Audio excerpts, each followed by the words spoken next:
그런데 오늘 이런 발언 하나가 있었어요.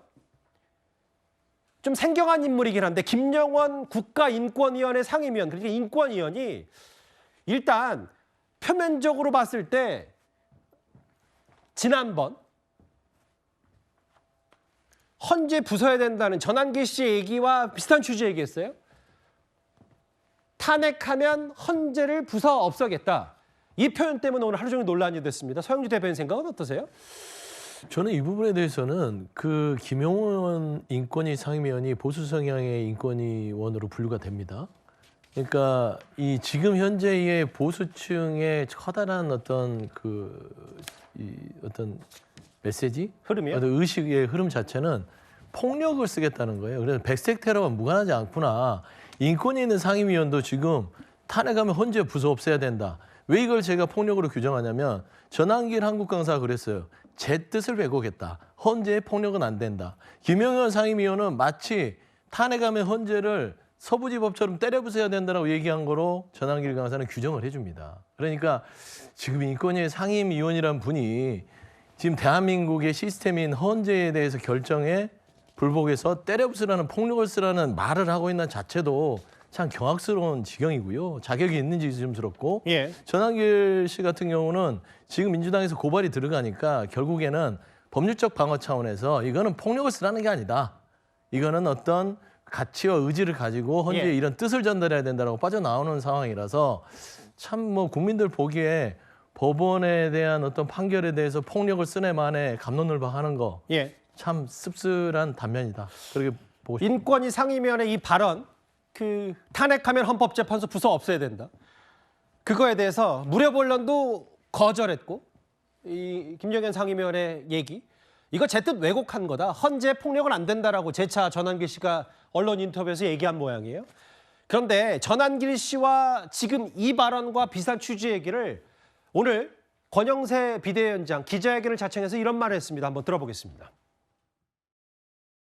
이번 국회 들어가지고 여태 그 이전에 있었던 것보다 훨씬 많게 지금 29번째 탄핵이 이루어졌다고 알려져 있는데 우리도 무슨 뭐 거기에 대해서 무슨 뭐 문영배 소장에 대해서 탄핵하자는 얘기는 아니고 그 청원이 많이 있어서 법사위에서 다뤄야 될 정도로 그 문영배 그 소장 대행의 공정성, 객관성 이런 데 의심이 들 정도니까 그런 점을 감안을 해서 좀 더 객관적으로 운영을 하라는 얘기지.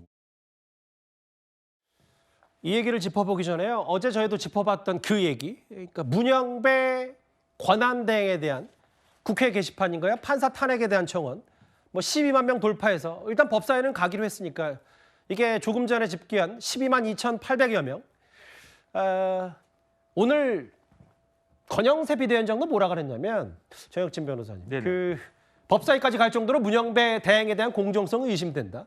이걸 무슨 뭐 헌법재판소를 불복하고 뭐 부수겠다 이런 건 당연히 공당의 비대위원장이 얘기하는 건 당연히 아니고 좀 더 객관적으로 운영해야 된다라는 취지를 오늘 기자간담회에서 덧붙였더라고요.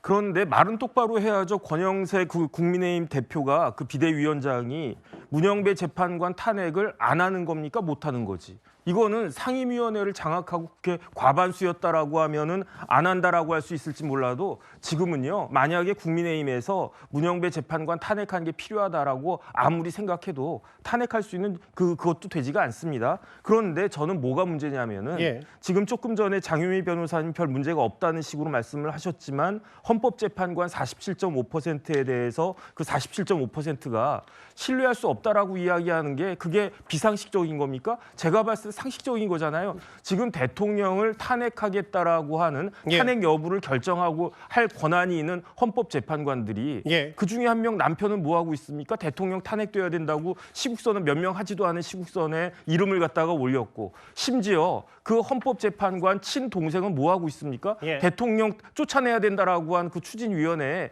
실질적 위원장 맡고 있고 이런 식으로 재판을 하겠다라고 하는데 어떻게 헌법재판관이 신뢰를 받을 수 있을 것인가? 거기에다가 문영배 재판관도 마찬가지 아닙니까? 문영배 재판관이 그 윤석열 대통령 재판 진행하면서 딱 3분만 이야기할 수 있게끔 해달라고 했는데 요즘에 그 3분도 허용하지 않은 그런 재판장이 어디 있습니까? 이런 식의 모습을 보이니까 우리 국민의 47 97.5%가 헌법재판관을 믿을 수 없다라고 하는 거지 이걸 갖다가 미리 불복을 갖다가 빌드업하는 게 아니고요. 예. 불복을 빌드업하는 건 오히려 헌법재판관들 본인들이 아닌가 여기에 대해서 좀 진지하게 생각을 해주셨으면 좋겠습니다. 그 전환기 씨를 비롯한 여러 대통령의 핵심 지지층 얘기, 장애 여론전, 헌법재판소를 둘러싼 갑론을박과 공방 얘기까지 저희가 앞주제로 하나하나씩 여론전 얘기부터 먼저 살펴봤습니다. 저희가 전환기 씨가 저희 정치주간에 출연해서 한 얘기들 중심으로요.